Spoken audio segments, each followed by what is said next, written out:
خصوصاً علی افضلہم وخاتم النبیین محمد الامین وعلی آلہ وصحبہ اجمعین اما بعد فقد قال اللہ تبارک وتعالی اعوذ باللہ من الشیطان الرجیم بسم اللہ الرحمن الرحیم وَلَقَدْ آتَيْنَا لُقْمَانَ الْحِكْمَةَ أَنِ اشْكُرْ لِلَّهِ وَمَنْ يَشْكُرْ فَإِنَّمَا يَشْكُرُ لِنَفْسِهِ وَمَنْ كَفَرَ فَإِنَّ اللَّهَ غَنِيٌّ حَمِيدٌ وَإِذْ قَالَ لُقْمَانُ لِابْنِهِ وَهُوَ يَعِظُهُ يَا بُنَيَّ لَا تُشْرِكْ بِاللَّهِ إِنَّ الشِّرْكَ لَظُلْمٌ عَظِيمٌ إلى قوله يا بني أقم الصلاة وأمر بالمعروف وانه عن المنكر واصبر على ما أصابك إن ذلك من عزم الأمور وقال تبارك وتعالى إنني أنا الله لا إله إلا أنا فاعبدني وأقم الصلاة لذكري صدق اللہ العظیم۔ محترم لطف الرحمان صاحب ناظم قرآن کالج، محترم پروفیسر حافظ محمد فاضل صاحب رئیس شعبہ عربی و اسلامیات، محترم میجر ریٹائرڈ فتح محمد صاحب ناظم دارالمقامہ اور عزیز طلبہ، میں سب سے پہلے تو آپ حضرات کو مبارکباد پیش کرتا ہوں کہ آپ نے یہ 2 روزہ صلاۃ کیمپ منعقد کیا۔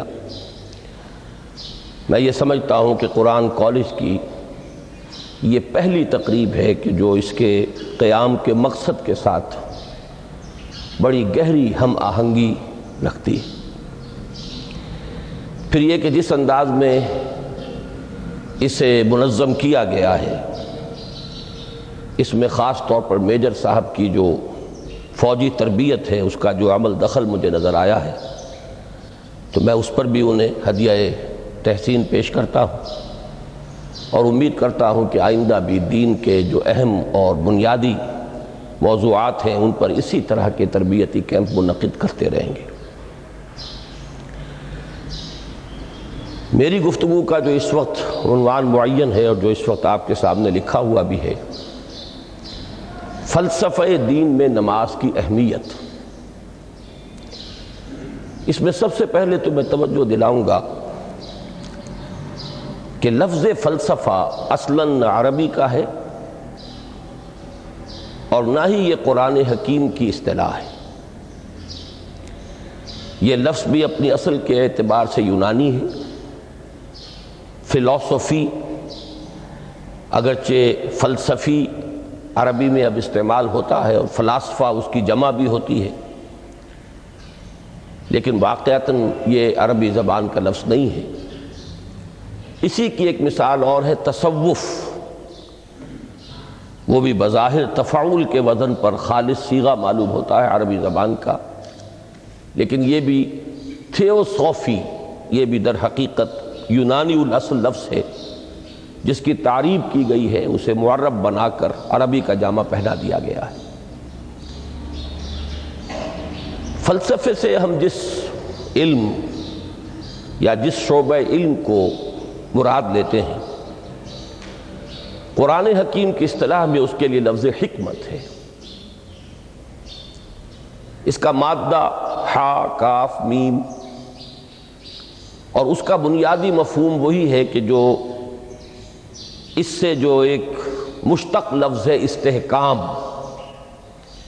کسی شے کا مضبوط ہو جانا، پختہ ہو جانا، قوی ہو جانا، ایسی صلاحیت حاصل کر لینا کہ وہ اپنی حفاظت کر سکے، اپنے خلاف کسی بھی اقدام پر اپنا دفاع کر سکے۔ یہ ہا کاف میم کے مادے کا اصل مفہوم ہے۔ اور حکمت انسان کے فکر اور اس کے شعور کی پختگی کا نام ہے، اس لیے کہ انسان حیوانات سے ممیز کیا گیا ہے اگرچہ مختلف اعتبارات سے، لیکن یہ کہ اس میں سب سے اہم اعتبار یہ ہے کہ یہ حیوان عاقل ہے۔ اسی طریقے سے اسے حیوان ناطق کہا جاتا ہے، اور نطق اور عقل کا بڑا گہرا تعلق ہے اور ربط ہے، دونوں ایک دوسرے سے جڑے ہوئے ہیں۔ تو ہم کہیں گے شعور، عقل سے انسان کو شعور حاصل ہوتا ہے، اور نطق جو ہے اس کی بنیاد، اس کا سورس جو ہے وہ یہی شعور ہے۔ تو انسانی فکر کی پختگی، انسانی شعور کی پختگی، اس کے اندر ایسی صلاحیت کا پیدا ہو جانا کہ وہ حقائق تک رسائی حاصل کر سکے، اس میں اتنی قوت پیدا ہونا کہ وہ صحیح رخ پر، صحیح رخ سے موڑنے والے جتنے محرکات ہیں ان کے مقابلے میں اپنا دفاع کر سکے، یہ حکمت ہے۔ لہذا فلسفہ دین کی بجائے اب آپ اپنے ذہن میں حکمت دین کا لفظ رکھیں، اور اب غور کیجئے کہ حکمت دین میں صلاۃ کے مقام کو سمجھنے کے لیے ہمیں یہاں سے ابتدا کرنی چاہیے کہ حکمت دین کا سب سے بنیادی مسئلہ کون سا ہے۔ حکمت دین کا سب سے اہم، سب سے بنیادی، اولین مسئلہ معرفت خداوندی ہے۔ انسان اپنے رب کو پہچانے، اور رب کو پہچان کر اپنے فطری جذبہ تشکر کو اس کی ذات سے وابستہ کر دیں۔ یہ فطری جذبہ تشکر بھی آپ سمجھ لیجئے کہ یہ بھی نہ صرف انسان بلکہ حیوانات کا بھی خاصہ ہے، کہ اگر ان کے ساتھ کوئی بھلائی کی جائے تو ایک خاص رد عمل ان کی طبیعت میں پیدا ہوتا ہے، جسے ہم جذبہ شکر یا جذبہ تشکر سے تعبیر کر سکتے ہیں۔ حیوان کے پاس اگرچہ وہ زبان نہیں ہے کہ جس میں وہ اپنے اس جذبے کو الفاظ کا جامہ پہنا کر اپنے محسن کی خدمت میں پیش کر سکے، لیکن یہ کہ اگر کبھی کسی بھوکے پیاسے حیوان کو آپ نے کوئی غذا فراہم کی ہو یا پانی پلایا ہو، اور پھر اگر آپ اس کی آنکھوں میں دیکھیں گے تو وہ جذبہ تشکر وہاں سے ابلتا ہوا محسوس ہوگا۔ یہ گویا کہ فطرت کا تقاضا ہے، حیوانات سے بلندتر سطح پر انسان ہے، تو فطرت انسانی کا بڑا اساسی اور بنیادی تقاضا ہے کہ وہ اپنے محسن کا شکر ادا کرے، جس نے بھی اس کے ساتھ کوئی بھلائی کی ہو، خیر کیا ہو، اس کی کوئی احتیاج پوری کی ہو، اس کی کوئی ضرورت پوری کی ہو، اس کا وہ شکر بجانا ہے۔ تو یہ فطری جذبہ تشکر جب تک عقل انسانی اپنے اصل محسن اور مربی کو نہیں پہچانتی تو یا تو یہ منتشر رہتا ہے یا بھٹکتا رہتا ہے۔ چنانچہ شرک کی جو ساری تاریخ ہے اس کا تجزیہ کریں گے تو بات یہی نظر آئے گی کہ اس جذبہ تشکر نے اپنے علم کی کوتاہی کی وجہ سے، اپنے فہم کی کوتاہی کی وجہ سے مختلف اشیاء کے ساتھ یا مظاہر قدرت کے ساتھ اپنے آپ کو منسلک کر لیا۔ مثلاً یہ کہ یہ بات غلط نہیں ہے کہ ہماری دنیا کا یہ سارا نظام جو ہے اس میں سورج کی حرارت کو بہت بڑا دخل حاصل ہے۔ ساری انرجی جو ہمارے پاس ہے اس کی سورس تو اصل میں وہ سولر انرجی ہے۔ لکڑی بھی آپ جلا کر اگر آگ کے ذریعے سے حرارت حاصل کرتے ہیں تو وہ بھی در حقیقت سورج ہی کی وہ حرارت تھی کہ جو اس لکڑی میں جذب ہوئی ہے، اس نے وہ صورت اختیار کی۔ فصلوں کو سورج پکاتا ہے، اس کی حرارت جو ہے وہی ان کے پکنے کا ذریعہ بنتی ہے۔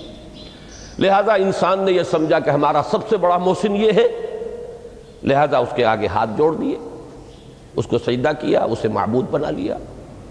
اسی پر آپ قیاس کرتے چلے جائیے، جس چیز کے بارے میں احساس ہوا کہ اس کے ساتھ ہماری کوئی بھلائی وابستہ ہے، یہ ہمارے لیے کسی خیر کا ذریعہ ہے، اس کے سامنے انسان جھک گیا اور اس کے اظہار تشکر کے لیے اس نے مراسم عبودیت ایجاد کر لی۔ تو عقل انسانی کی اصل معراج یہ ہے کہ وہ اپنے اصل مربی کو پہچان لے، اپنے اصل رب کی معرفت حاصل ہو جائے کہ یہ تمام مظاہر فطرت، مظاہر قدرت، اگرچہ یہ سب ہیں اس دنیا میں، اس کے نظام کو مختلف پہلوؤں سے ان کے ساتھ وابستہ کیا گیا ہے، لیکن یہ سب خود کسی اور کی ربوبیت کے مظہر ہے۔ کوئی اور ہے جو ان سب کا خالق ہے، کوئی اور ہے کہ جس نے ان کے لیے یہ سارا نظام بنایا ہے۔ تو ایک ہی چھلانگ میں انسان پھر وہاں پہنچتا ہے اور اپنے اصل رب اور مربی کو پہچان کر اب اپنے پورے جذبہ تشکر کو اس کی ذات کے ساتھ منسلک کر دیتا ہے۔ یہ میں نے خلاصہ عرض کیا آپ کے سامنے سورہ لقمان کے دوسرے رکوع کی اس پہلی آیت کا، جس میں اللہ تعالیٰ نے حضرت لقمان کے حوالے سے حکمت اور حکمت کا جو منطقی اور لازمی نتیجہ ہے دونوں چیزوں کو بیان کر دیا۔ وَلَقَدْ آتَيْنَا لُقْمَانَ الْحِكْمَةَ أَنِ اشْكُرْ لِلَّهِ، ہم نے لقمان کو حکمت عطا کی کہ کر شکر اللہ کا۔ فطرت سلیمہ کا تقاضا شکر، محسن کے لیے، مربی کے لیے، اور عقل کی معراج اپنے اصل محسن اور مربی کو پہچان لینا، اسی کا نام حکمت ہے۔ حکمت عقل صحیح اور فطرت سلیمہ کے امتزاج سے وجود میں آتی ہے، جس کا نتیجہ شکر رب ہے یا معرفت رب۔ تو یوں سمجھئے کہ حکمت دین کا اساسی مسئلہ یہ، باقی سارے مسائل اب یہیں سے آگے چلیں گے۔ اس کے لیے یہ بات اگر آپ نے منتخب نصاب کے وہ اسباق پڑھ لیے ہوں تو یہ چیزیں سامنے آ چکی ہوں گی کہ اس کے لیے قرآن کا اسلوب یہ ہے کہ آیات کے حوالے سے انسان کے اندر معرفت رب کو جگایا جاتا ہے۔ میں نے جگانے کا لفظ استعمال کیا ہے کہ قرآن کی حکمت یہ ہے کہ رب کی معرفت فطرت انسانی میں موجود ہے لیکن سوئی ہوئی ہے، ڈورمنٹ ہے، اسے جگانا ہے، اسے ایکٹیویٹ کرنا ہے۔ اس کے لیے آیات آفاقی، ان فی خلق السماوات والارض واختلاف اللیل والنہار والفلک التی تجری فی البحر بما ينفع الناس الی آخر الآیہ۔ اسی طرح آیات انفسی وفی انفسکم افلا تبصرون، سنریہم آیاتنا فی الآفاق وفی انفسہم حتی یتبین لہم انہ الحق۔ لیکن ان آیات آفاقیہ کی طرف بھی صحیح نقطہ نظر سے متوجہ کرنے کے لیے اور انسان کے اندر کی اس سوئی ہوئی معرفت رب کو جگانے کے لیے سب سے زیادہ مؤثر آیات قرآنیہ ہیں، چونکہ یہ فطرت انسانی کے اندر کی ایک شے کو جگانے والی ہیں۔ یہی وجہ ہے کہ قرآن مجید اپنے آپ کو کہیں الذکر کہتا ہے، کہیں ذکرہ، کہیں تذکرہ۔ یہ تو یاد دہانی ہے، تمہارے اپنے اندر معرفت رب موجود تھی یا موجود ہے، لیکن یا تمہیں اس کا شعور نہ تھا، وہ تمہارے شعور کی سطح پر نہیں آئی تھی، یا یہ کہ آئی تھی لیکن پھر تم اسے بھول گئے ہو، ذہول کے پردے پڑ گئے۔ جیسا کہ علامہ اقبال نے کہا کہ کافر کی یہ پہچان کے آفاق میں گم ہے، تم پھر گم ہو گئے ہو۔ لہذا اس کو اجاگر کرنے کے لیے، تازہ کرنے کے لیے یہ آیات قرآنیہ ہیں، ان اندھیروں سے، گمشدگی کے اندھیروں سے نکالنے کے لیے، معرفت کی روشنی میں لانے کے لیے یہ آیات مبارکہ ہے۔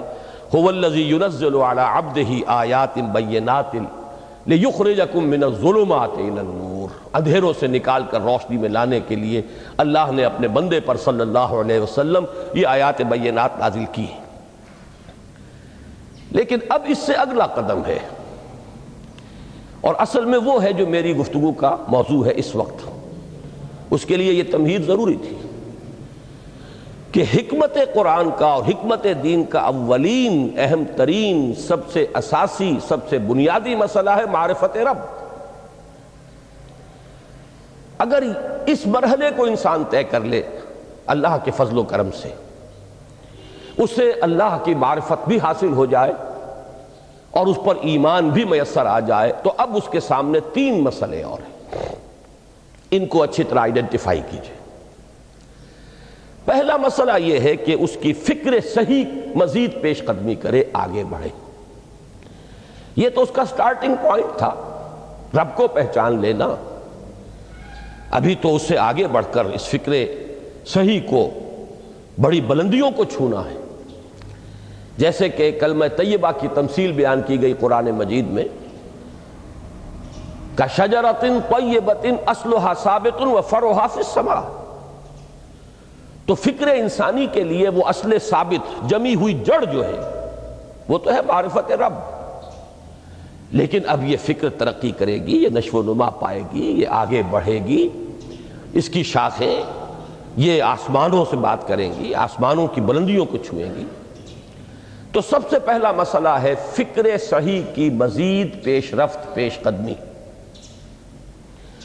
دوسرا مسئلہ انسان کا بہت بنیادی، عمل کی درستی، صحیح عمل۔ انسان اپنے نفس امارہ سے مغلوب ہو کر یا جذبات کی رو میں بہہ کر یا ماحول کے اثرات سے مرعوب ہو کر وہ کسی غلط رخ پر نہ پڑ جائے، تو اس کے عمل کو درست رکھنے کے لیے کوئی اسے سہارا درکار ہے۔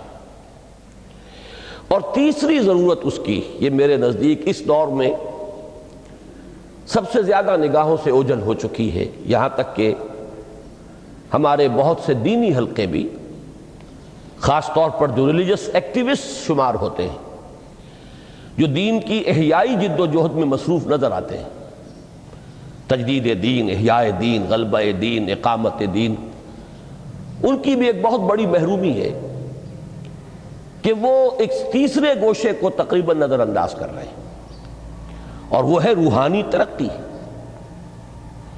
اس لیے کہ انسان کی اصل عظمت کی بنیاد تو وہ روح ہے جو اس میں پھونکی گئی، وَنَفَخْتُ فِيهِ مِن رُوحِي، جس کا تعلق ذات باری تعالیٰ کے ساتھ ہے۔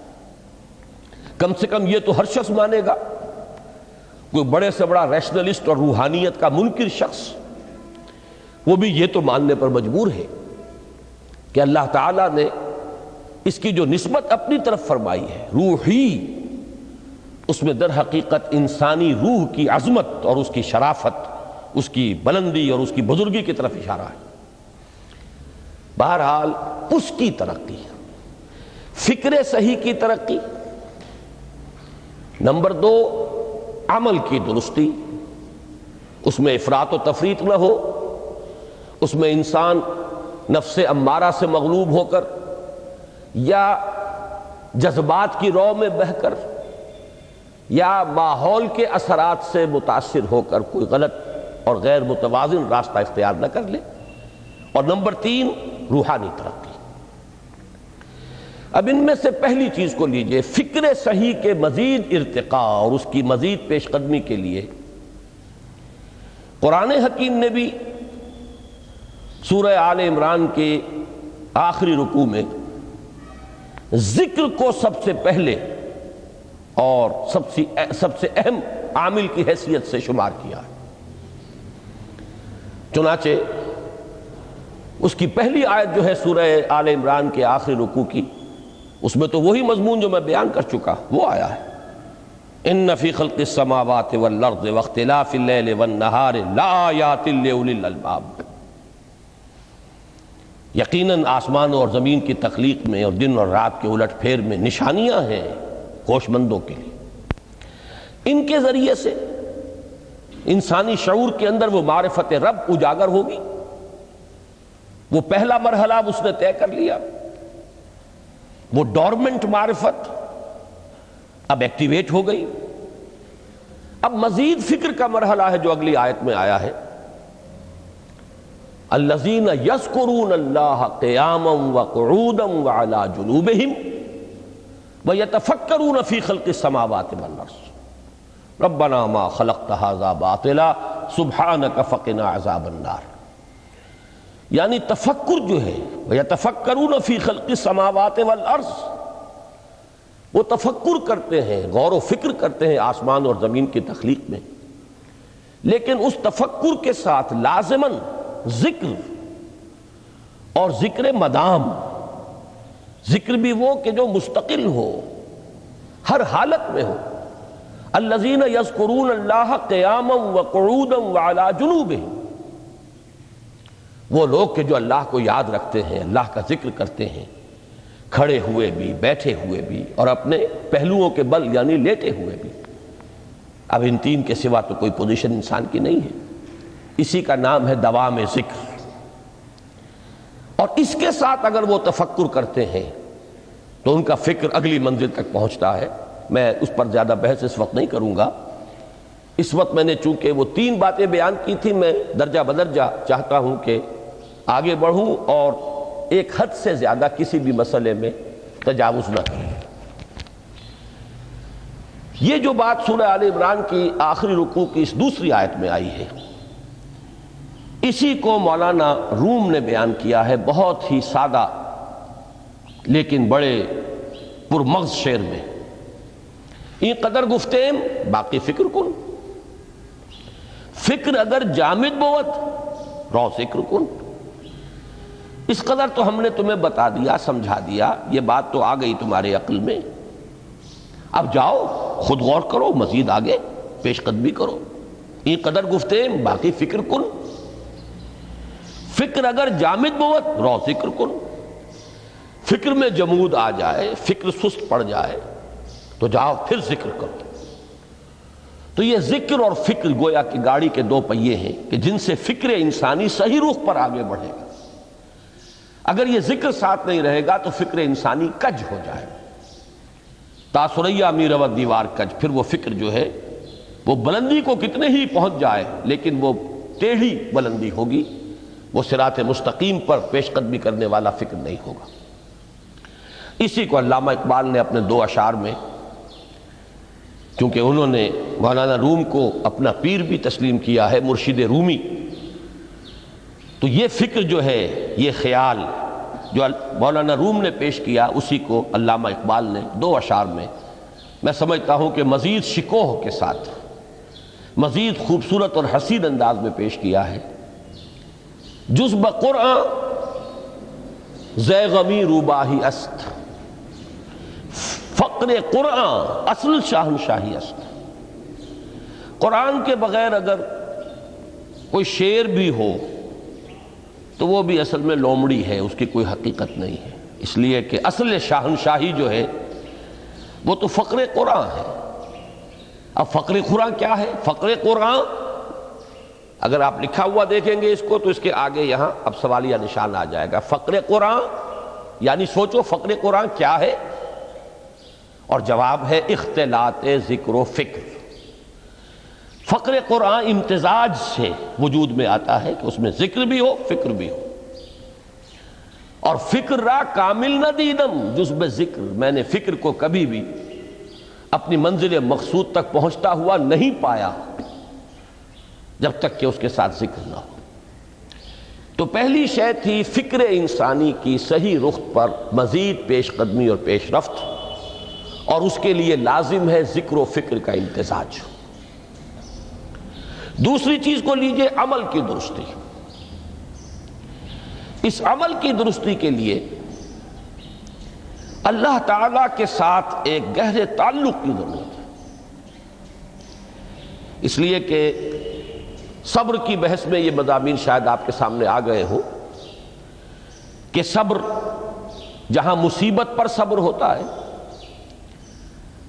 تکلیف پر صبر ہوتا ہے، اللہ کے احکام پر جمنا یہ بھی صبر ہے،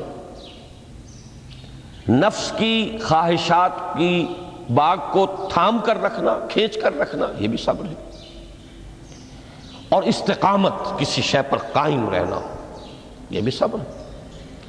تو عمل صحیح پر استقامت کے لیے وَاصْبِرْ وَمَا صَبْرُكَ إِلَّا بِاللَّهِ، اس صبر کی سب سے اہم جو بنیاد ہے، اس کا جو سب سے بڑا ذریعہ ہے، اس کا جو سب سے بڑا سہارا ہے، وَمَا صَبْرُكَ إِلَّا بِاللَّهِ، اس کے لیے ضرورت ہے ایک گہرے تعلق کی کہ اللہ کے ساتھ ایک ایسا تعلق برقرار رہے جو نہ صرف گہرا ہو بلکہ دائم و قائم ہو، مسلسل۔ ذرا ذہول ہوگا، تعلق مع اللہ میں ذرا کمی آئے گی، شیطان کا وار کاری ہو جائے گا۔ اسی کو حضور نے حدیث میں یوں تعبیر کیا ہے تمثیلاً کہ جو دل اللہ کی یاد سے غافل ہے اس پر، فارسی کا وہ مقولہ بھی ہے کہ خانہ خالی را دیو می گیرت، گھر خالی رہے تو جنات اس پر دیو جو ہے آ کر قبضہ جما لیتے ہیں۔ تو خانہ قلب جو ہے اگر یاد خدا بندی سے خالی ہو گیا تو شیطان ابلیس لعین اپنی تھوتنی ٹکا دیتا ہے۔ یہ لفظ آتا ہے سور کے منہ کے لیے تھوتنی، جس طرح اس کا نکلا ہوا سا منہ ہوتا ہے آگے، تو یہ لفظ استعمال کیا گیا کہ وہ اپنی تھوتنی انسان کے دل پر جما کر اور پھوکے مارنی شروع کر دیتا ہے۔ تو شیطان کو موقع ہی تب ملتا ہے جب انسان کے تعلق مع اللہ کے اندر کمی ہو، وہ خانہ بالکل خالی ہو گیا ہو یا اتنا ضعیف ہو گیا ہو کہ کل عدم ہو جائے، گویا کہ نہیں۔ تیسری چیز کی طرف آئیے، روحانی ترقی۔ روحانی ترقی کے لیے میں ایک اصطلاح کے سامنے لا رہا ہوں، اس سے مراد کیا ہے؟ روحانی ترقی کے لیے ہماری دینی اصطلاح ہے تقرب الی اللہ، اللہ سے قریب تر ہوتے چلے جانا۔ اس پر میرا ایک کتابچہ بھی ہے، تقرب الی اللہ کے دو مدارج، دو درجے، جو در حقیقت ایک حدیث نبوی علیہ الصلاۃ والسلام ہی پر مبنی ہے کہ حضور نے ایک درجہ قرار دیا ہے تقرب بالفرائض، فرائض کے ذریعے سے انسان اللہ کا قرب حاصل کرے۔ ایک ہے تقرب بالنوافل، نوافل کے ذریعے سے اللہ کا قرب حاصل کرے۔ ان میں کیا نسبت و تناسب ہے، اہمیت کے اعتبار سے کون بڑھ کر ہے، بلندی کے اعتبار سے کون بڑھ کر ہے، یہ تمام مسائل میں نے اپنی اس تقریر میں بیان کیے تھے جو اس کتابچے میں شائع ہوئی ہے۔ اس وقت میں اس کی تفصیل میں نہیں جا رہا، صرف یہ تذکرہ اس لیے کر رہا ہوں کہ جن کو بھی خواہش ہو جائے وہ اس کا مطالعہ کرے۔ ہماری اس وقت کی گفتگو سے وہ کتابچہ اس جگہ پر منسلک ہوگا۔ تو تقرب الی اللہ، یہ تقرب کوئی فزیکل فینومینن نہیں ہے، جسمانی یا مادی مسئلہ نہیں ہے۔ اللہ سے قرب یہ نہیں ہے کہ کوئی کروڑوں میل کا فاصلہ ہے، اب ہمیں کوئی رسی پر چڑھنا ہے اوپر بڑی محنت اور مشقت سے۔ فصل تو ہے ہی نہیں، فاصلہ ہے ہی نہیں، بعد ہے ہی نہیں۔ نحن اقرب الیہ من حبل الورید، ہم تو انسان سے اس کی شہرگ سے بھی زیادہ قریب ہیں۔ ہوا معکم اینما کنتم، وہ تو تمہارے ساتھ ہی ہوتا ہے جہاں کہیں بھی تم ہو، بس صرف یہ کہ تمہاری توجہ نہیں ہوتی، تم اور چیزوں میں مشغول و مصروف رہتے ہو، تم ہماری طرف دھیان ہی نہیں دیتے، تم ہماری طرف متوجہ ہی نہیں ہوتے۔ ہم تو مائل بے کرم ہیں، کوئی سائل ہی نہیں، راہ دکھلائیں کسے رہنو منزل ہی نہیں۔ انسان جب متوجہ ہو جاتا ہے اور بڑھتا ہے، آگے پیش قدمی کرتا ہے روحانی اعتبار سے، تو یہ ہے در حقیقت تقرب الی اللہ، اور اسی کو ہم کہیں گے روحانی ترقی۔ اب ان تین چیزوں کو اگر آپ نے ذہن میں جما لیا، پھر میری بات کی ترتیب اس کو ذہن میں قائم کیجئے۔ ہم چلے کہاں سے کہ دین کے ساتھ اصل مناسبت فلسفے کی نہیں، حکمت کی۔ نمبر 2، حکمت قرآنی کا پہلا اور اہم ترین اور بنیادی مسئلہ معرفت رب کا حصول ہے۔ اس کا نتیجہ شکر خداوندی ہے، اس کا ذریعہ آیات آفاقی، آیات انفسی، اور سب سے بڑھ کر آیات قرآنیہ ہیں جو الذکر ہے، جو تذکرہ ہے، جو ذکرہ ہے۔ لیکن اس پہلے مرحلے کو اگر کوئی انسان بفضل ہی تعالی، اللہ کے فضل و کرم سے طے کر لے، اب اس کے سامنے تین مسئلے، فکر کی مزید پیش رفت، مزید پیش قدمی صحیح رخ پر، اس کے لیے ذکر اور فکر دونوں کا امتزاج لازمی ہے۔ فقر قرآن اختلاط ذکر و فکر، الذین یذکرون اللہ قیاما وقعودا وعلی جنوبہم ویتفکرون فی خلق السماوات والارض۔ دوسری شے عمل کا درست رہنا، نہ افراط و تفریط ہو، عدم توازن ہو، نہ انسان نفس سے مغلوب ہو جائے، نہ انسان جذبات کی رو میں اندھا ہو جائے، نہ انسان ماحول سے مرعوب ہو کر متاثر ہو جائے، صحیح رخ پر اس کا عمل۔ نمبر 3 روحانی ترقی، جو اصل حاصل ہے، جو اصل مقصود ہے۔ نمبر 2 چیز کے لیے تعلق مع اللہ ضروری، نمبر 3 کے لیے تقرب الی اللہ ضروری۔ اب غور کیجئے، ان تینوں چیزوں کا بڑا گہرا تعلق ہے نماز کے ساتھ۔ ان تینوں کے لیے ستون کی حیثیت نماز کو ہے، لہذا ایمان کے بعد یا معرفت رب کے بعد حکمت دین کا اہم ترین مسئلہ نماز، صلاۃ۔ اس لیے کہ ایک طرف یہ انسان کو اللہ کے ساتھ ایک گہرے تعلق کا ذریعہ فراہم کرتی ہے، اپنے تمام مصروفیات میں سے، ان مشغولیتوں میں جن میں گم ہونے کا خدشہ ہوتا ہے، نکلو۔ 24 گھنٹے کے معمولات میں سے کم 5 مرتبہ تو لازماً نکلو، اور اپنے آپ کو ذرا، اپنے حواس کو بھی، اپنی باطنی کیفیات کو بھی ذرا تازہ کرو۔ اگر کوئی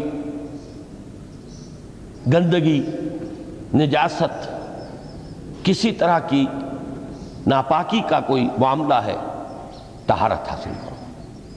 طہارت سے تمہارے اندر روح کو بھی بالیدگی ہوگی، تمہارے حواس بھی تازہ ہوں گے، تم گویا کہ بحیثیت کل تمہاری ہستی چاق و چوبند ہو جائے گی۔ وہ کسل، وہ سستیاں، وہ جو ایک کثافتیں ہوتی ہیں، ان سب سے نجات حاصل کرو، اور اب اپنے رب کے حضور میں کھڑے ہو جاؤ، اس کے ساتھ اپنا عہد بھی تازہ کرو، اس کی اہم صفات کو بھی اپنے ذہن میں پھر مستحضر کرو۔ یہی وجہ ہے، دیکھیے میں نے جو آیات آپ کو شروع میں سنائی تھی، سورہ لقمان کی 2 آیتیں، پہلی آیت میں اس کا ترجمہ کر چکا، دوسری آیت وَلَقَدْ وَإِذْ قَالَ لُقْمَانُ لِابْنِهِ وَهُوَ يَعِظُهُ يَا بُنَيَّ لَا تُشْرِكْ بِاللَّهِ إِنَّ الشِّرْكَ لَظُلْمٌ عَظِيمٌ۔ اس کے بعد درمیان میں کچھ مضمون آ کر پھر وہ آیہ مبارکہ آئی، یا بنی اقیم الصلاۃ وامر بالمعروف وانہی عن المنکر واصبر علی ما اصابک۔ گویا کہ اہم ترین چیز، بنیادی ترین چیز، اللہ کو محض پہچان لینا کافی نہیں ہے، یاد رکھنا ضروری ہے۔ اللہ یاد رہے گا تو فکر صحیح آگے بڑھے گا، اللہ یاد رہے گا اور اس کے ساتھ ایک گہرا تعلق جو ہے برقرار رہے گا تو عمل درست رہے گا۔ بالکل یہی بات سورہ طٰہٰ میں جو پہلی وحی حضرت موسیٰ علیہ السلام پر ہوئی، اور پہلا مخاطبہ ہے، چونکہ حضرت موسیٰ کو یہ انبیاء کرام کے مقدس گروہ میں ایک امتیازی حیثیت حاصل ہے کہ ان سے براہ راست گفتگو ہوئی ہے، اگرچہ صرف ایک پردہ تھا، اوٹ من ورائے حجاب گفتگو ہوئی ہے، لیکن یہ کہ کوئی فرشتے کا درمیانی جو ہے وہ لنک نہیں تھا، براہ راست اللہ تعالیٰ نے حضرت موسیٰ علیہ السلام سے کلام فرمایا۔ کلم اللہ موسیٰ تکلیما، موسیٰ سے تو اللہ نے کلام فرمایا جیسے کہ کلام کیا جاتا ہے۔ تو پہلا مخاطبہ ہے، یہ پہلا مکالمہ ہے، پہلی وحی کہیے، اسی میں یہ الفاظ بھی موجود ہیں، اننی انا اللہ لا الہ الا انا فاعبدنی واقم الصلاۃ لذکری۔ یہ گویا کہ حکمت قرآنی کا ایک بہت بڑا خزانہ ہے یہ آیت مبارکہ، کہ خود حضرت موسیٰ علیہ السلام کو جو ہدایت دی جا رہی ہے، میں ہوں، میں اللہ، اننی انا اللہ لا الہ الا انا، میرے سوا کوئی معبود نہیں، فاعبدنی، بس میری بندگی، میری عبادت، میری پرستش، میری محبت، اس کو اختیار کرو۔ وَأَقِمِ الصَّلَاةَ لِذِكْرِي، اور نماز کو قائم رکھو میری یاد کے لیے۔ بلکہ اسی سلسلہ کلام میں آگے چل کر سورہ طٰہٰ میں آتا ہے، کافی گفت و شنید کے بعد جب حضرت موسیٰ نے کچھ معذرت بھی کی، کچھ دعائیں بھی کی، اللہ نے ایک دعا قبول بھی کی کہ ان کے بھائی کو بھی شریک کر دیا، حضرت ہارون کو بھی۔ اس کے بعد پھر جب فرمایا کہ اب جاؤ فرعون کی طرف، تو اس میں فرمایا وَلَا تَنِيَا فِي ذِكْرِي، اور دیکھنا یہ جو عظیم مشن تمہارے کندھے پر آ گیا ہے، بڑا بھاری اور کٹھن ایک فرض ہے جو تم پر عائد ہو گیا ہے، اس کے لیے سب سے بڑی تمہارے پاس جو قوت کا ذریعہ ہے وہ نماز ہے۔ اقیم فلا تنیا عن ذکری، میری یاد میں کبھی غفلت نہ کرنا، اس میں کبھی کوئی کمی نہ آنے دینا۔ جیسا کہ میں نے عرض کیا تھا کہ جیسے ہی وہ تعلق جو ہے کمزور پڑتا ہے یا منقطع ہو جائے معاذ اللہ، تو پھر انسان گویا کہ شیطان کے لیے ایک لقمہ تر بن جاتا ہے۔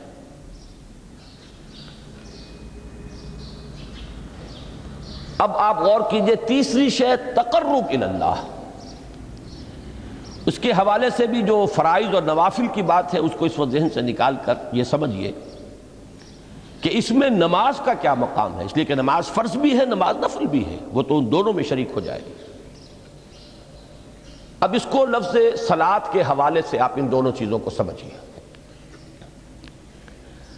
صاد لام واو یا یہ چونکہ حروف علت ایک دوسرے سے بدلتے رہتے ہیں، یہ جو مادہ ہے اس کی جو خالص لغوی اصل ہے، جو خالص عربی زبان میں اس کا بنیادی مفہوم ہے، وہ آگ جلانا یا آگ تاپنا یا آگ سینکنا، حرارت حاصل کرنا۔ لہذا بار بار آتا ہے جہنم کے ذکر میں اسلوہا، اب جلو اس میں، تاپو اس کو، یہ سینکے گی تمہیں۔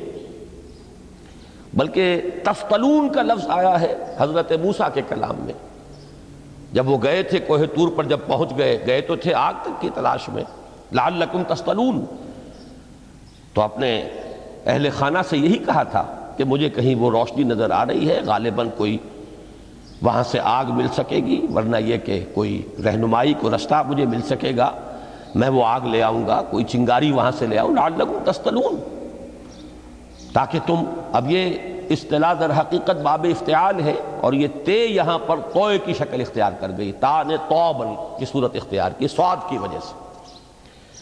بہرحال اس کا سب سے بنیادی مفہوم جو ہے وہ ہے تاپنا، سکائی حاصل کرنا، حرارت۔ اس کے حوالے سے سمجھ لیجئے کہ سب سے بنیادی تعلق اس کا جو ہے وہ روح کے ساتھ ہے۔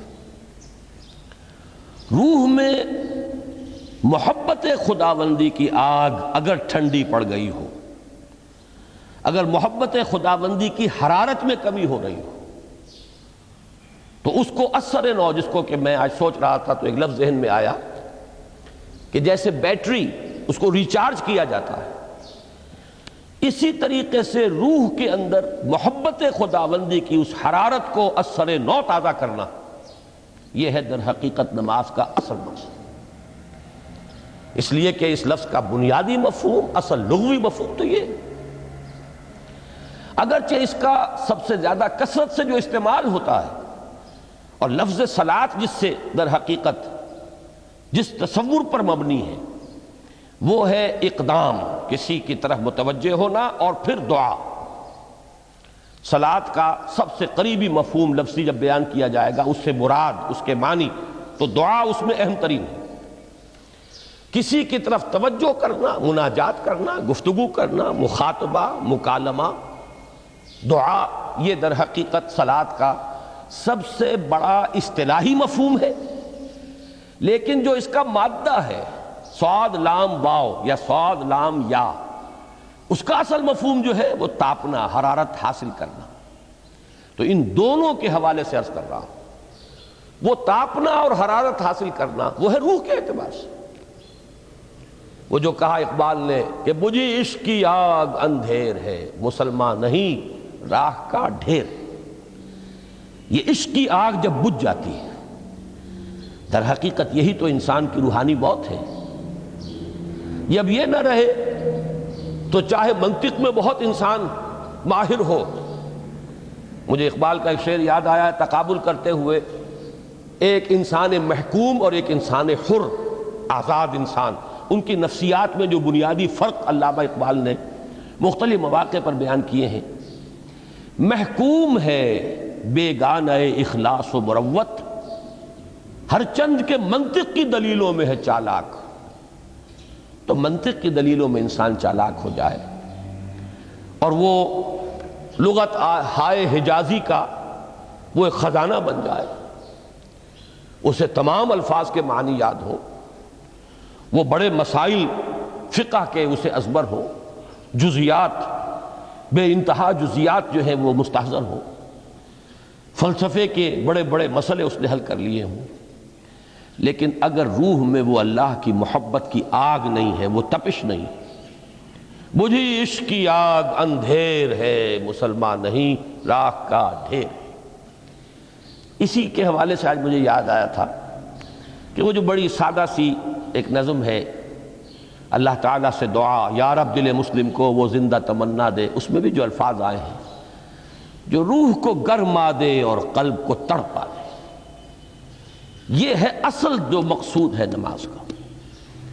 اور یہی وہ چیز ہے جیسا کہ میں نے عرض کیا تھا کہ نگاہوں سے اوجھل، یہ پہلو سامنے ہے ہی نہیں، دوسرا پہلو سامنے ہے اور وہ بھی میرے نزدیک بہت اہم ہے، بہت بنیادی ہے، اس میں کوئی شک نہیں، لیکن یہ ہے بلند ترین منزل کہ تقرب الی اللہ، اس کے لیے در حقیقت یہ کس لیے درکار ہے؟ روح کے اندر عشق کی حرارت اور گرمی تازہ ہو جائے۔ بسا اوقات یہ اندر دب جاتی ہے، جیسے انگارہ ہوتا ہے آگ کا، اس کے اوپر خاک اور راکھ آ جاتی ہے، اندر کچھ ہوتی ہے، آگ دبی ہوئی سمجھ آگ بجھی ہوئی نہ جان، اس دبی ہوئی آگ کو پھر ایک شعلہ بنانا، پھر اس کے اندر ایک حیات تازہ پیدا کرنا، یہ ہے نماز کا اہم ترین اور بلند ترین مقصد۔ لیکن اس کے ساتھ ہی اس نماز میں ذکر ہونا، اس کا یہ ذکر ہے، اور ذکر کی جب میں فہرست بیان کیا کرتا ہوں بہت سے حضرات کے سامنے ہوگا کہ ذکر کا در حقیقت مفہوم ہے استحضار اللہ فی القلب۔ ہمارے ہاں غلطی سے جو ذرائع ذکر ہیں انہیں ذکر قرار دے دیا گیا ہے۔ نماز ذکر نہیں ہے، نماز ذکر کا ذریعہ ہے۔ اقیم الصلاۃ لذکری، نماز قائم کرو میرے ذکر کے لیے۔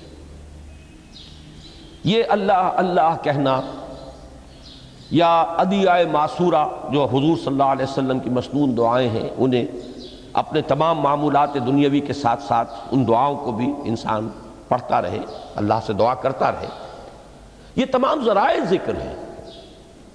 سبحان اللہ الحمدللہ الحمدللہ، اس کا آپ ورد کیجئے، یہ بھی ذریعہ ذکر ہے۔ حقیقت میں ذکر ہے استحضار اللہ فی القلب، اللہ کو دل میں لے آنا،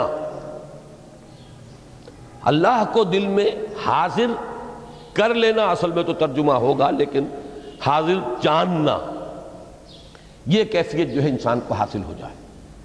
اب اس کے حوالے سے ذرا بات سمجھیے کہ ایک تو میں عرض کر چکا ہوں مجسم ذکر تو قرآن ہے، لہذا ذکر کی فہرست جب آپ کریں گے ذرائع ذکر تو ان میں سب سے پہلے قرآن آئے گا، اس لیے کہ وہ ہماری حکمت کے پہلے مسئلے کو حل کر رہا ہے، بنیادی مسئلہ، اہم ترین مسئلہ۔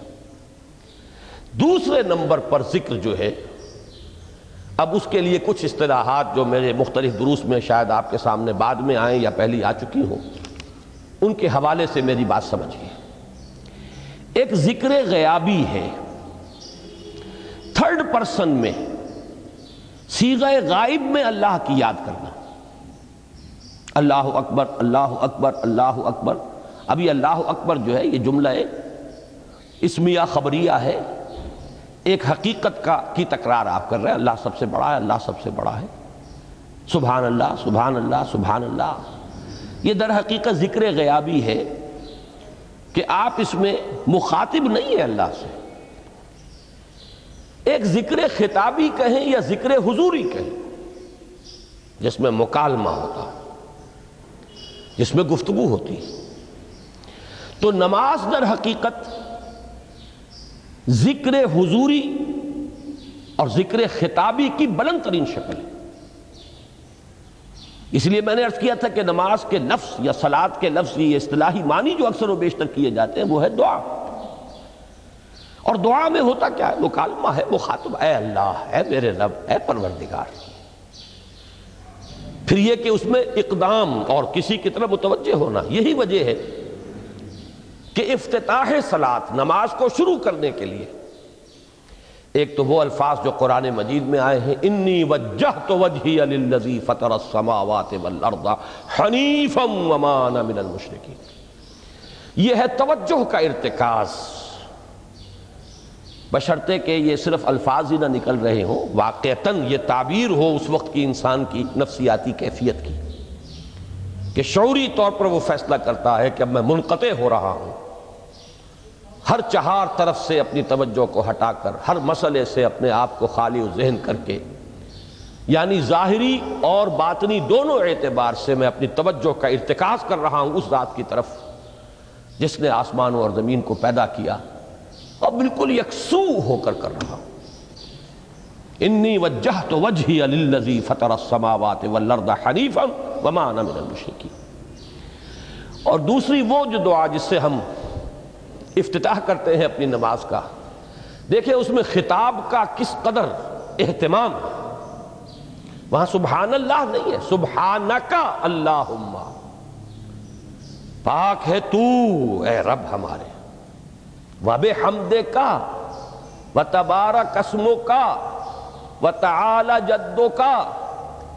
اب آپ غور کر رہے ہیں، یہ ہے تخاطب، براہ راست مخاطب ہونا.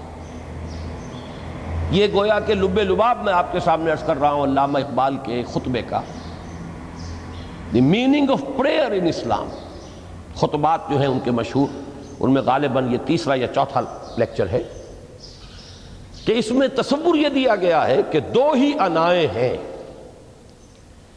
ایک انائے کبیر، اننی انا اللہ لا الہ الا انا، یہ وہ انائے کبیر ہے، انائے مطلق ہے، میں، بہت بڑی میں، جس کو کہ علامہ اقبال نے کہا دی بگ آئی ایم. یہ بگ آئی ایم جو ہے وہ سورہ طٰہٰ کی اس آیت میں ہے، اور میرے علم کی حد تک کوئی اور مقام نہیں ہے جس میں اس قدر جلال ہو. اللہ نے اس طور سے اپنی انانیت کبریٰ اور انانیت مطلقہ کا اظہار اس بلند آہنگ کے ساتھ کیا ہو، اننی انا اللہ لا الہ الا انا. وہ انائے کبیر اور یہ انائے صغیر، یہ انائے محدود، یہ چھوٹی سی ایک انا ہے میں، یہ میں ہوں. آپ جب کہتے ہیں میں، بڑی محدود سی ایک انا، دی فائنائٹ ایگو، انائے محدود اور انفائنائٹ ایگو. اور صلاۃ اصل میں کیا ہے؟ اس چھوٹی انا کا بڑی انا کے سامنے آ کر، روبرو ہو کر، وہ جو کبھی ٹیلی ویژن کا ایک پروگرام ہوا کرتا تھا، روبرو ہو کر خطاب. ایک ہے وہ صیغہ غائب میں تکرار، سبحان اللہ، سبحان، وہ بھی بہت اہم ہے، اس کا اپنی جگہ پر فائدہ ہے، لیکن ہر شے کے درجے ہیں.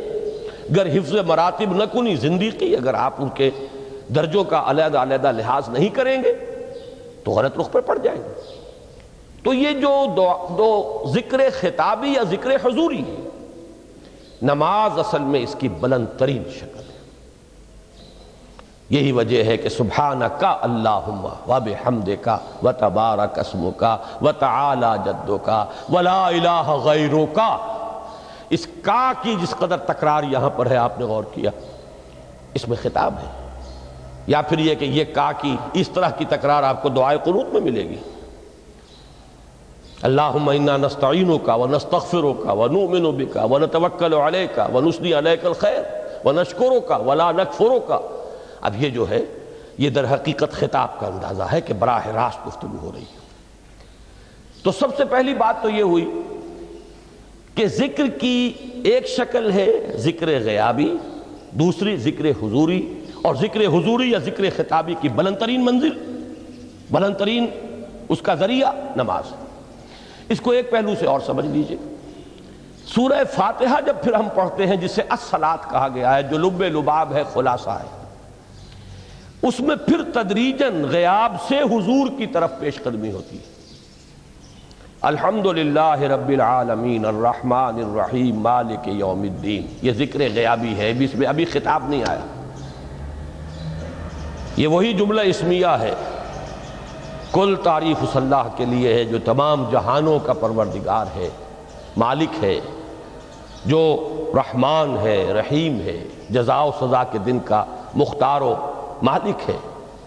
اب یہ غیاب سے حضور کی طرف، ایاک نعبد و ایاک نستعین اہدنا الصراط المستقیم، یہ ہے وہ۔ اب پہلے ایک معاہدہ ہے، ایک اقرار ہے، اعتراف ہے، وعدہ ہے، اور پھر دعا ہے، استدعا ہے۔ یہ ہے غیاب سے حضور کی طرف تدریجاً ارتقاء۔ یہی وجہ ہے، اب نوٹ کر لیجئے، وہ چھوٹی سی حدیث یہ بھولنی نہیں چاہیے، الصلاۃ معراج المومنین، اس لیے کہ مخاطبہ الہی براہ راست حضور کو جو حاصل ہوا وہ معراج میں ہوا ہے، التحیات کا مکالمہ وہی ہوا ہے۔ لہذا اس کو نوٹ کر لیجئے کہ باقی جو وحی ہوئی ہے حضرت جبرائیل کے ذریعے سے ہوئی ہے، یا کوئی الہام ہوا ہے، حضور کے قلب مبارک پر کوئی شے القاء کی گئی ہے، تو وہ دوسری نوعیت کی وحی ہے۔ وہ جو مخاطبہ حضرت موسیٰ علیہ السلام کو وہ اس دنیا ہی میں حاصل ہوا ہے، کوہ طور کی بلندیوں پر، یہی ان کی امتیازی شان ہے، کلم اللہ موسیٰ تکلیما۔ یہ براہ راست مخاطبہ جو ہے یہ حضور صلی اللہ علیہ وسلم کو معراج کی شب یہ آپ کو حاصل ہوا، اور حضور نے اسی لیے نماز کو معراج المومنین قرار دیا، اس لیے کہ اس میں وہی براہ راست مخاطبہ اور مکالمہ اور وہی گفتگو ہے جو ہو رہی ہے۔ اس کے ضمن میں وہ حدیث، اب اس وقت شاید میرا وقت ختم ہونے کے قریب ہو، لیکن وہ حدیث جو اس اعتبار سے حدیث قدسی ہے، اگرچہ بعد میں اس کے جو مزید تفصیل ہے تو حضور صلی اللہ علیہ وسلم نے گویا کہ خود بیان کی ہے، لیکن مسلم شریف کی روایت ہے حضرت ابو ہریرہ رضی اللہ تعالی عنہ سے کہ حضور نے فرمایا، یقول اللہ تعالی، اللہ یہ فرماتا ہے، اسی لیے اس کو حدیث قدسی کہیں گے، قسمت الصلاۃ بینی و بین عبدی نصفین، میں نے نماز کو اپنے اور اپنے بندے کے مابین آدھا آدھا تقسیم کر دیا ہے۔ اب یہاں تک تو جملہ ہے اللہ کا، یہ ہے حدیث قدسی۔ اب آگے جو ہے نریشن اس کی جو ہے حضور صلی اللہ علیہ وسلم کی جانب سے ہے، یعنی خبر دے رہے ہیں وہ اللہ کی طرف سے ہی۔ ویسے تو تمام احادیث ہی گویا کہ ہم سمجھتے ہیں انسپائرڈ تو اللہ کی طرف سے ہی ہے، لیکن یہ کہ جہاں صراحت ہو کہ اللہ کہتا ہے وہ حدیث قدسی ہے۔ تو یقول اللہ تعالی قسمت الصلاۃ بینی و بین عبدی نصفین، یہاں تک تو حدیث قدسی ہے۔ اب دوسری عام حدیث ہے، اذا قال العبد الحمد للہ رب العالمین یقول اللہ تعالی حمدنی عبدی، جب بندہ کہتا ہے الحمد للہ رب العالمین، پروردگار کہتا ہے میرے بندے نے میری حمد کی۔ جب بندہ کہتا ہے الرحمن الرحیم، پروردگار فرماتا ہے اثنا علی عبدی، میرے بندے نے میری ثنا کی، بڑی تعریف کی۔ جب بندہ کہتا ہے مالک یوم الدین، اللہ فرماتا ہے مجدنی عبدی، میرے بندے نے میری بڑی بزرگی بیان کی ہے، تمجید کی ہے۔ پھر جب بندہ کہتا ہے ایاک نعبد و ایاک نستعین، اللہ فرماتا ہے ھذا ما بینی و بین عبدی ولعبدی ما سأل، یہ ہے میرے اور میرے بندے کے درمیان۔ یہ تو معاہدہ ہے نا، معاہدے میں تو دو فریق جکڑے جاتے ہیں، بند جاتے ہیں، یہ میرے اور میرے بندے کے درمیان ہے، اور میرے بندے نے جو طلب کیا میں نے دیا، اس لیے کہ اس میں طلب بھی تو ہے، ایاک نستعین، تیری مدد چاہتے ہیں، یہ طلب ہے۔ اسی کی شرح ہے جو اب آخری 3 آیتیں ہیں، پروردگار ہم تیری مدد چاہتے ہیں، پروردگار ہم تیری ہی بندگی کرتے ہیں اور کریں گے، اور تیری ہی مدد چاہتے ہیں، چاہیں گے۔ اگر حال میں اس کا ترجمہ کریں گے زمانہ حال کے اعتبار سے، اس لیے کہ فعل مضارع میں تو دونوں موجود ہیں، شامل ہیں، تو یہ ایک اعتراف ہے، اظہار حال ہے۔ اللہ کرے کہ وہ واقعتاً صحیح اظہار حال ہو، ہم واقعی اللہ کی بندگی کرتے ہوئے یہ کہیں کہ ایاک نعبد، ورنہ اگر ہماری اصل صورتحال سے وہ مطابقت نہ رکھتا ہو تو پھر تو ایک طرح کا جھوٹ ہو جائے گا، غلط بیانی ہو جائے گی۔ ایاک نعبد، تیری ہی بندگی کرتے ہیں، اور مستقبل میں کیجئے، کریں گے، یہ ہے عہد۔ تیری ہی مدد چاہتے ہیں، تجھی سے مدد طلب کرتے ہیں، تجھی سے مدد چاہتے رہیں گے۔ اس کے لیے فرمایا وَلِعَبْدِ مَا سَأَلَ، اور پھر اس کے بعد وہ استدعا ہے، اهدنا الصراط المستقیم صراط الذین انعمت علیہم غیر المغضوب علیہم ولا الضالین۔ اس حدیث میں اس کو ایک ہی جملے کو لیا گیا ہے، ایک ہی جملے کی حیثیت سے۔ جب بندہ یہ کہتا ہے تو اللہ فرماتا ہے ھذا لعبدی ولعبدی ما سأل، یہ خالص میرے بندے کے لیے ہے۔ اس بندے نے ایک درخواست پیش کی ہے اور میں نے گرانٹ کی، وہ اپلیکیشن، وہ ریکویسٹ گرانٹڈ ہم نے دے دی، ولعبدی ما سأل۔ یہ ہے اس کی تاثیر کا عالم، بشرطے کے معاملہ وہ شعور کے ساتھ، بشرطے کے مطابقت ہو ظاہر اور باطن کی، بشرطے کے مطابقت ہو قول اور فعل کی، تو اس کا اتنا اونچا مقام ہے کہ ایک ایک جملہ ادھر ادا ہوا، ادھر اللہ کی طرف سے ریسپانس مل رہی ہے۔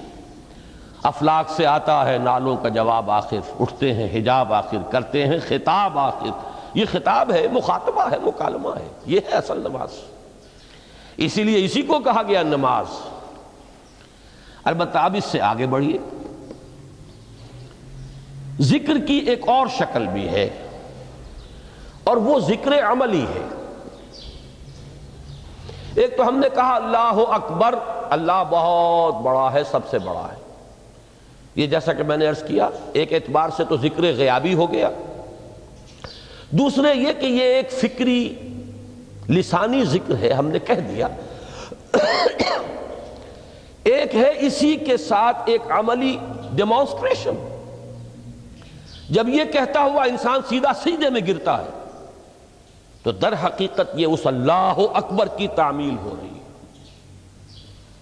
لہذا نماز میں جہاں ذکر غیابی بھی ہے، سورہ فاتحہ کی پہلی 3 آیات، جہاں الذکر کا حصہ بھی ہے، کچھ نہ کچھ قرآن آپ پڑھیں گے اس میں، پھر یہ کہ ذکر حضوری اور ذکر خطابی بھی ہے کہ آپ نے اللہ سے عہد و پیمان کیا، قول و قرار کیا، استدعا کی۔ اس کے ساتھ ہی ذکر عملی بھی ہے کہ جھکنا، اللہ کی تعظیم میں انسان جھکتا ہے۔ آپ اپنے کسی بزرگ سے جب ملاقات کرتے ہیں تو جھک کر سلام کرتے ہیں، تھوڑا سا جھکنا، زیادہ جھکنے کی تو اجازت نہیں ہے، لیکن یہ کہ تھوڑا سا خم آتا ہے، یہ بھی طبیعت کی بات ہے۔ میں سمجھتا ہوں فطرت میں جیسے شکر ہے ویسے ہی اس قدر تعظیم تو فطرت انسانی میں موجود ہے۔ آپ استاد کے سامنے آئیں گے، تھوڑا سا خم کھائیں گے، آپ اپنے کسی بڑے بزرگ رشتہ دار کے سے ملیں گے تو تھوڑا سا خم لا محالہ ہو جائے۔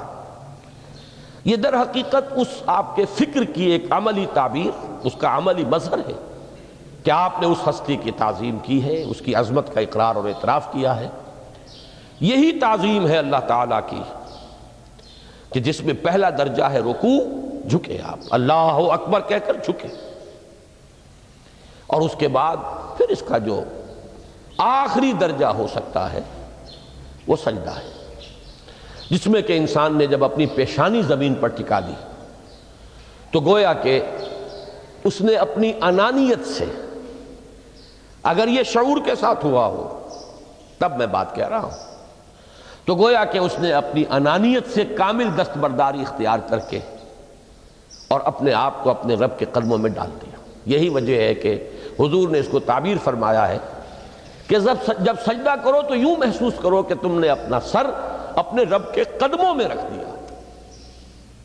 یہ کیفیت ہونی چاہیے، اور چونکہ میں نے ابھی عرض کیا کہ یہ در حقیقت انسان کی انانیت، میں، میری مرضی، میری خواہش، میری پسند، میری عقل، میری منطق، میرا چوائس، میرا اختیار، یہ سب چیزیں ہی تو در حقیقت جو ہمارے اندر ایک مضمر ہے شیطنت، اس شیطنت کا مظہر یہی تو ہے۔ جب اس کو انسان اپنے ہاتھوں اپنے رب کے قدموں میں رکھ دیتا ہے تو در حقیقت اسی لیے اس کو تعبیر کیا گیا کہ اقرب ما یکون العبد الی ربہ فی السجود، بندہ اپنے رب سے قریب ترین جو ہوتا ہے وہ سجدے میں ہوتا ہے، بشرطے کہ وہ سجدہ واقعی سجدہ ہو۔ اس میں حقیقت یہ ہے کہ اقبال کا وہ شعر بڑی صحیح تعبیر ہے، وہ سجدہ روح زمیں جس سے کانپ جاتی تھی، یہ ہے اصل میں تعبیر، اسی کو آج ترستے ہیں ممبر و محراب۔ سجدوں پر سجدے اور رکعتوں کے ڈھیر لگ گئے ہوں، اور 17 رکعتیں پوری نماز عشاء کی انسان نے ادا کی ہوں گن گن کر، اور 17 رکعتوں میں آپ کو معلوم ہے 34 تو سجدے ہو ہی گئے، تو سجدوں پر سجدے اور رکعتوں کے ڈھیر، لیکن یہ کہ اگر وہ کیفیت آپ کی صحیح عکاسی نہیں کر رہی ہے آپ کے ذہن کی، آپ کی نفسیاتی کیفیت کی، آپ کی قلبی کیفیت کی، آپ کے شعور کی، تو پھر ٹھیک ہے، ثواب تو ملے گا اس نماز سے بھی، اس لیے کہ ثواب کا نہ ملنا تو ظلم ہوگا، سوائے ایک بات کے کہ اس میں اگر کوئی ریاکاری ہے، دوسروں کو دکھانے کے لیے نماز پڑھی گئی ہے، تو ریاکاری تو زیرو کے مانند ہے کہ اس سے جو شے ضرب کھاتی ہے زیرو ہو جاتی ہے۔ 1 کروڑ کی تعداد عدد کو آپ زیرو سے ضرب دے زیرو ہو گئے، تو ریاکاری تو زیرو کر دینے والی شے، بلکہ زیرو ہی نہیں کرتی، وہ شرک تک پہنچا دیتی ہے۔ من صلی یرائی فقد اشرکا ومن صام یرائی فقد اشرکا ومن تصدق یرائی فقد اشرکا، جس نے دکھانے کے لیے نماز پڑھی اس نے شرک کیا، جس نے دکھانے کے لیے روزہ رکھا اس نے شرک کیا، جس نے دکھانے کے لیے صدقہ خیرات کیا اس نے شرک کیا۔ لیکن یہ کہ اگر یہ بات نہیں ہے، اگر ریاکاری نہیں ہے، کوئی بدنیتی نہیں ہے، تو ایک شخص نے وقت نکالا ہے، اسی وقت میں وہ اپنا کوئی اور کام کر سکتا تھا، کوئی 2-4 پیسے کما سکتا تھا، کوئی اور دھندا دنیا کا جو ہے کرتا، لہذا اگر وہ نہیں ہے، ریا نہیں ہے، تب اس کا اجر تو لازم ہے، اس نے کچھ نہ کچھ ڈیووٹ کیا ہے، کچھ نہ کچھ سیکریفائس کیا ہے، کچھ نہ کچھ قربانی دی ہے، لیکن یہ کہ پھر وہ نماز یہ نہیں ہے، وہ سجدہ روح زمیں جس سے کانپ جاتی تھی، اسی کو آج ترستے ہیں ممبر و محراب۔ وہ سجدہ واقعتاً انسان اشرف المخلوقات وہ جب اپنے اس گہرے شعور اور احساس کے ساتھ سربسجود ہوتا ہے تو یہ ہے اقرب ما یکون العبد الی اللہ فی السجود، قریب ترین جو بندہ ہوتا ہے اللہ سے وہ سجدے کی حالت میں ہوتا ہے۔